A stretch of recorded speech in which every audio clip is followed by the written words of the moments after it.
So, while 911 is intended to be a system or a gateway to access care and well-being, its roots are not fully benevolent.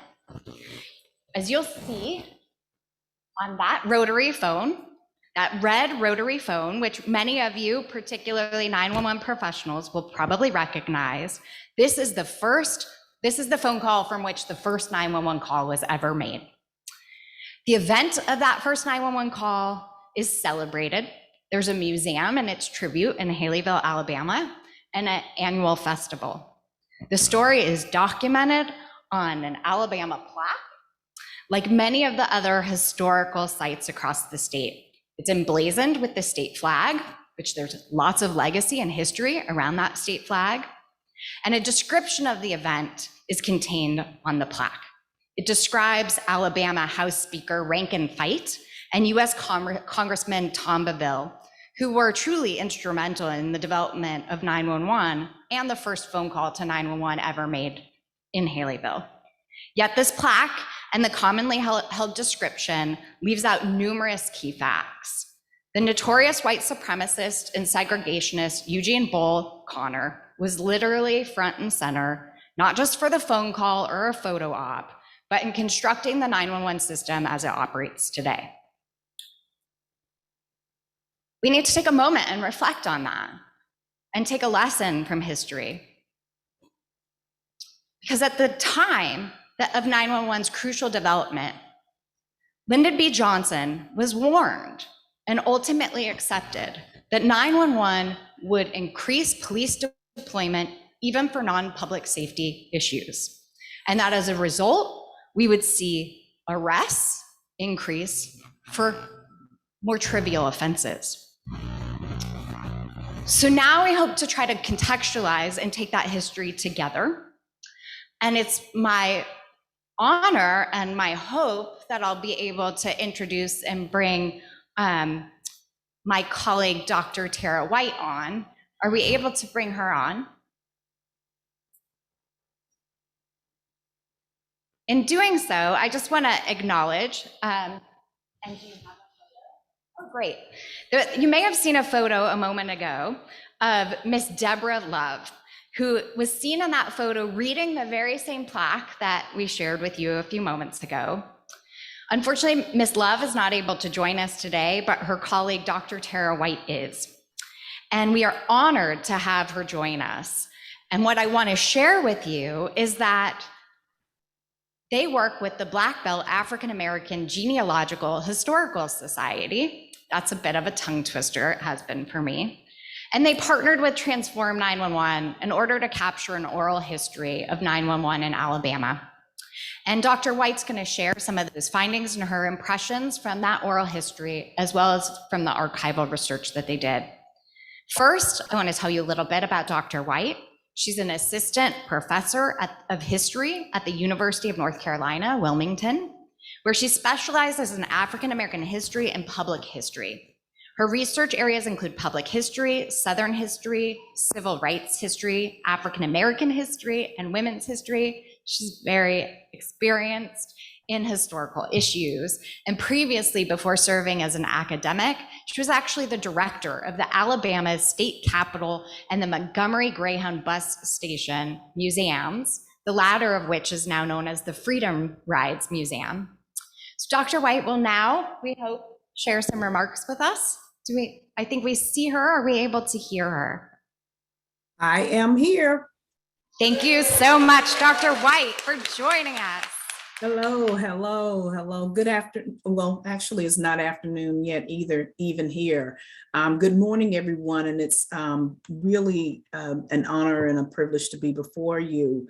I wanted to present my slides, if I can.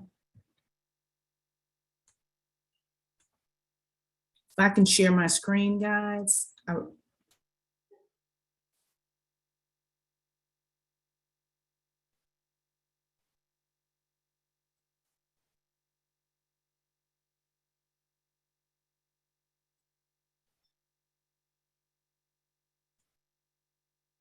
Okay, all righty. Try it one more time.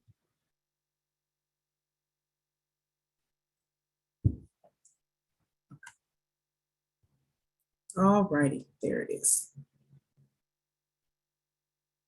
So I'm not going to be before you long. Historians have a tendency to be long-winded, but I wanted to kind of talk a little bit about Alabama's history with emergency response and the experiences of Black Alabamians with the 911 system. So, the 911 system, I think there is there probably has been some conversation about when it started, but it really starts, the conversation about one number starts as early as 1957 as a result of fires, believe it or not, and the desire for more rapid response to fire emergencies.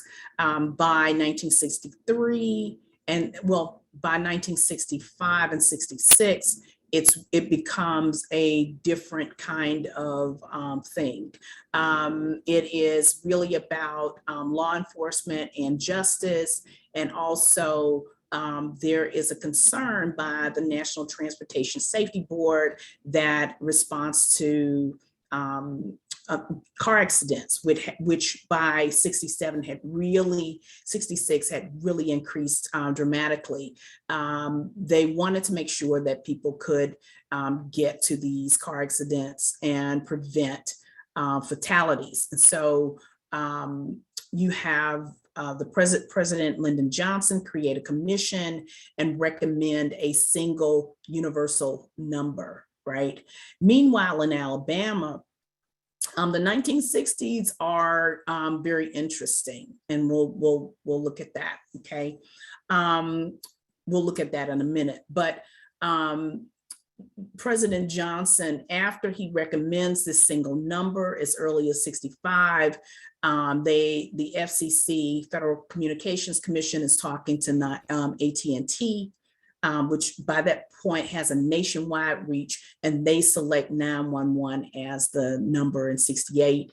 And then you have the Fight Bevel Connor picture in Haleyville, but I'm going to give you a little context to that. All right. And so in the 1960s, most of you are familiar with the history of Alabama and the history of the civil rights movement in Alabama, but I'll take you down a little bit, just to reminders. And so the modern national civil rights movement, what we call the protest-based movement or direct action movement, really kicks off in 55 with the Montgomery bus boycott.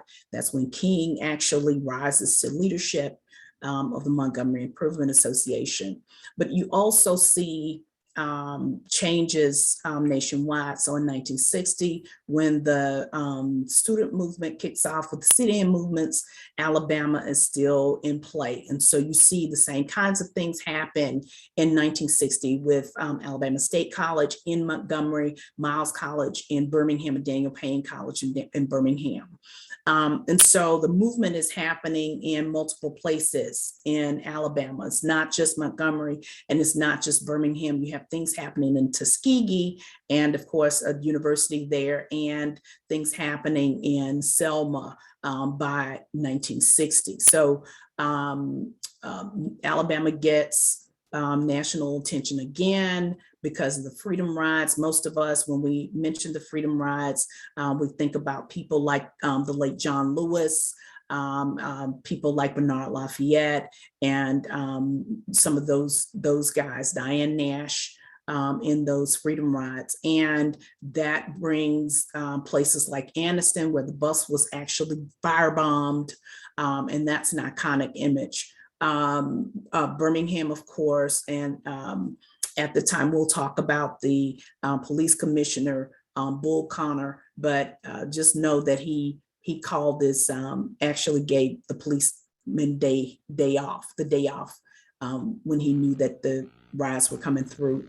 And Montgomery, and Montgomery is a full-scale riot. There are also iconic pictures of people like John Lewis bloodied and battered, and other freedom riders bloodied and battered in that movement. 1963 sees the Birmingham Campaign, and we are familiar with that. With Bull Connor's brute use of force. Bull Connor is the police commissioner in Birmingham, and he is responsible for the police force's response to protests by college students, by older folks, by kids. When we think about Martin Luther King in Birmingham, we think about the letter from the Birmingham jail usually, and King's arrest in Birmingham, but we also think about Project C, confrontation, right? And Bull Connor's order to use fire hoses on these children who are marching in Birmingham. You see the dogs released on these children and the fire hoses, and that's the work of Bull Connor. Later that same year, we see the bombing of 16th Street Baptist Church that kills 4 little girls, and we've seen a lot of different movies and interpretations of that. But in this same year, Alabama state lawmakers create a commission that they called the Permission to Preserve the Peace, the Alabama Commission to Preserve the Peace, and they are responding to this civil rights activism and this direct action protest all across the state of Alabama by 1963. And what they are a combination of 2 organizations, or 2 kinds of organizations. They are a surveillance organization. They are created to actually surveil and spy on civil rights movement leaders and activists, and they're also created as a way to funnel information to other states. And so it is a combination of surveillance and funneling information. This commission works directly with the State Sovereignty Commission, which is similar to Mississippi's State Sovereignty Commission, which was Mississippi's internal spy agency, and that spied on and recorded and took pictures of and followed movement activists around the state. And so this organization also coordinated with the state public safety commission. So public safety, as in state troopers, as in all of those driver's license, all those kinds of agencies for the state were a part of public safety at that point. And so you have the creation of documents. I mean, there are books being circulated across the state with the names, the dates of birth, the information on all of these activists, right, across the entire state of Alabama.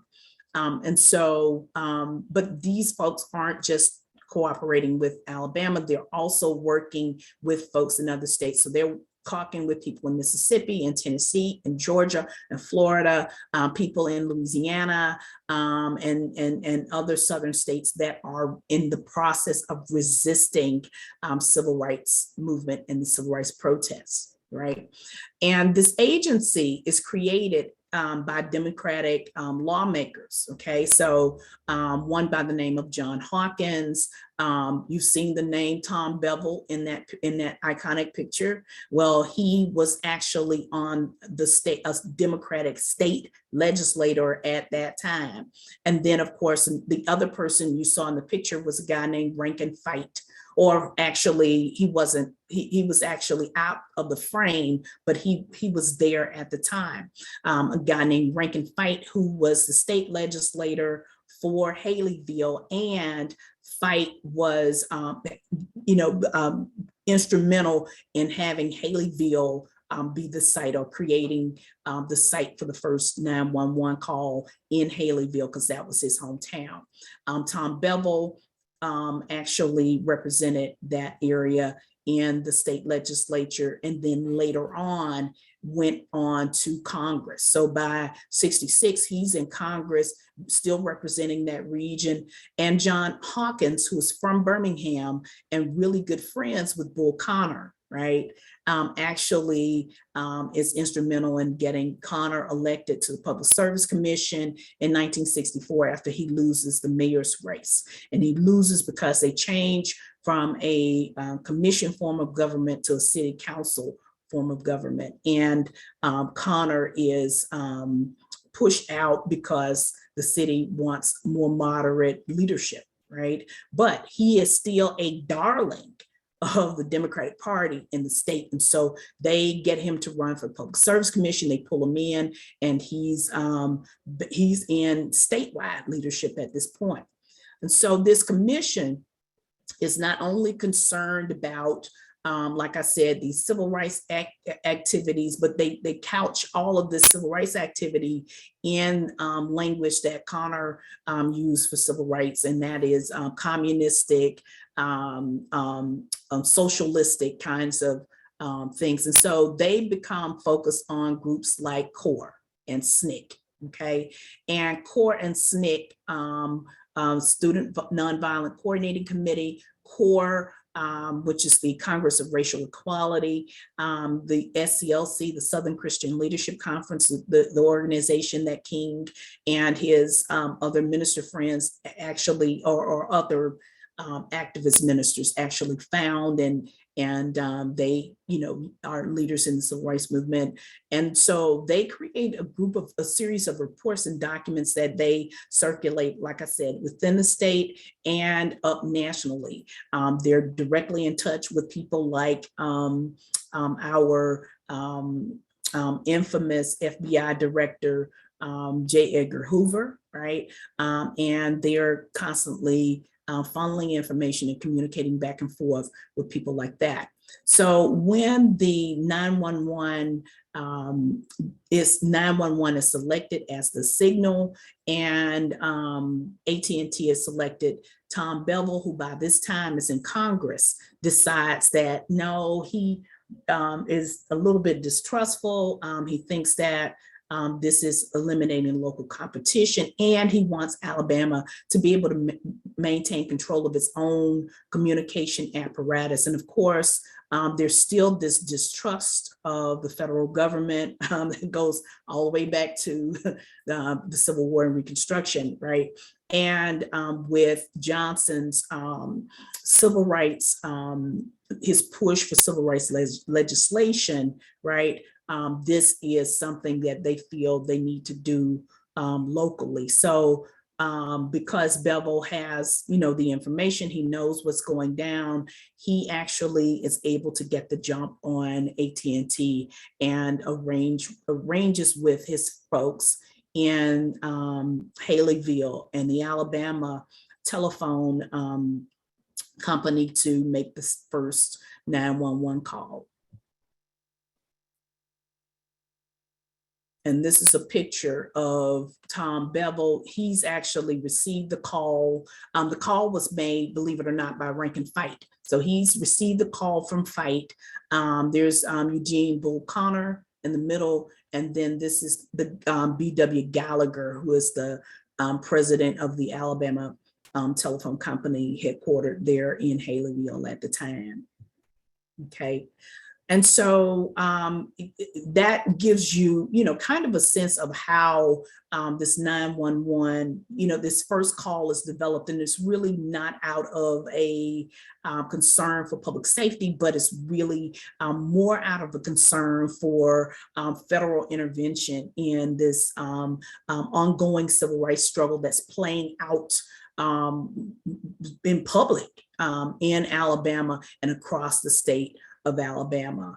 And so they are really, they really work to make sure that that happens in Alabama. Of course, AT&T still ends up getting the contract for the 911, national rollout, and they're, pretty much tasked with doing that.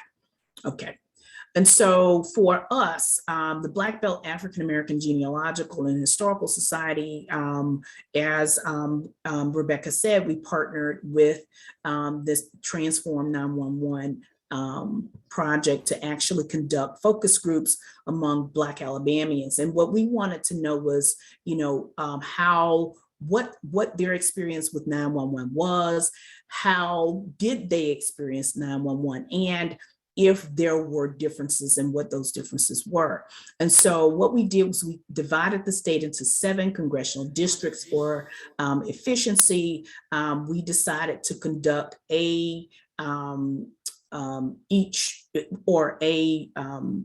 focus group per district initially. Didn't really work out that way. We ended up having to do the first 3 or 4, and then to really focus on the Black Belt, which is the region in central Alabama where the majority of African Americans live in the state of Alabama. We did about between and Dr. 50 White, and my 70. Apologies for interrupting you, but you have 2 minutes. 2 minutes, okay. We did 60 or 70 interviews in our findings. And so these are our findings, that there's a real difference between urban and rural. The urban areas do not have the same response to 911. Rural areas, 911 doesn't always work for them. And in fact, that was a constant refrain. Because of the racial geography of Alabama, those rural areas that were predominantly Black really didn't get services, and that had a real impact on things like fire insurance and insurance rates for their houses and farms. The Tuskegee folks were reluctant to even participate. We only had a few folks, and we see that or believe that the history of the Tuskegee syphilis experiment led to some distrust there. And so what we recommend is that there is some more conversations, either across Alabama, across the South, or nationally, and a larger national sample would be important in this, in giving us the findings that we're looking for. Thank you so much. You're amazing. Dr. White, thanks for your flexibility. Sorry for the tech hiccup. What a wonderful presentation. Thank you so much to you and your colleagues for your work and for joining us today. One more round of applause.